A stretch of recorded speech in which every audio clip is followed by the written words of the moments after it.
Alright, before we jump in, I'm gonna put up a timestamp. So if you want to skip the summary, which I'd recommend if you're gonna read the book, and it's really good, so you should.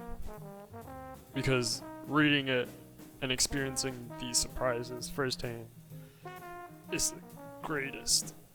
So, let's get back to the story. Kafka on the Shore opens up with Kafka tomorrow, a 15-year-old who is in 80s Japan, and he really isn't having the best of time.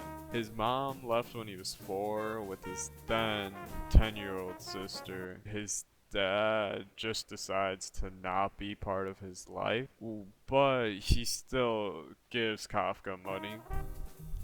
And his father prophesies that Kafka will one day, like Odepius Rex, kill his dad, do his sister, and be with his mom. So, Kafka decides to run away so he doesn't fulfill that prophecy. Then there's the story of 60-year-old Nakata. He was 9 when he got in an accident which caused him to become slightly mentally retarded, but now he has the ability to talk to cats. So, did he really lose anything? But Nakata then goes looking for cats as his job, and one day that causes him to embark on a journey across Japan. This journey then includes him encountering Johnny Walker from the whiskey brand and Colonel Sanders from KFC.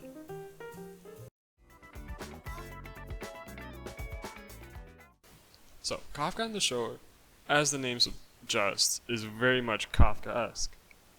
What I mean by Kafkaesque is that it kind of leaves the reader guessing to like certain variables in the story. Like in Kafka on the Shore, the reader never knows if Nakata can really shower like fish from the heavens for some reason, or if that just happened by coincidence.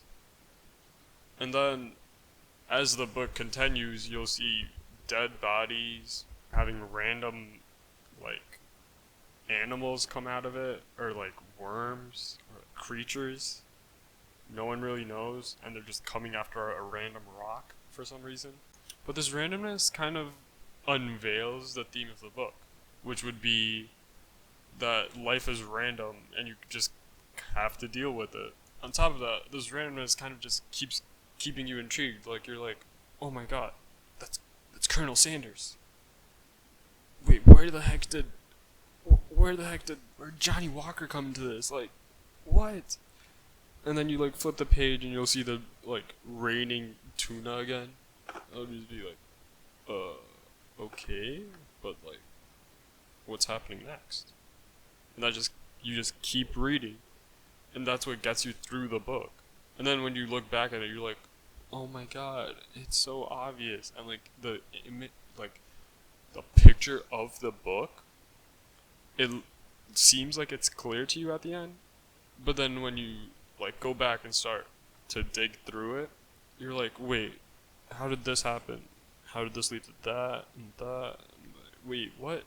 But at the same time as having all this randomness surrounding his two main characters, he still somehow lets the reader connect and feel for these main characters. Like Nakata, he's just an old guy who likes cats, sure, but like you get so connected because it's so simple, and he's just like a sweet old man. And then Kafka, you keep getting this feeling that he's like in control, but you know he's lost because he's surrounded by this randomness. So all in all, I'd recommend this book to people who are like past middle school, since this goes over some mature topics.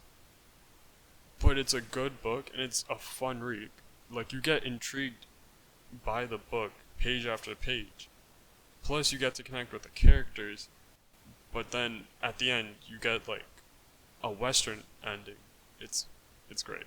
If you've watched anime, it's kind of like Fooly Cooly or Cowboy Bebop, but it's formatting and it's kind of like themes and overall like arc.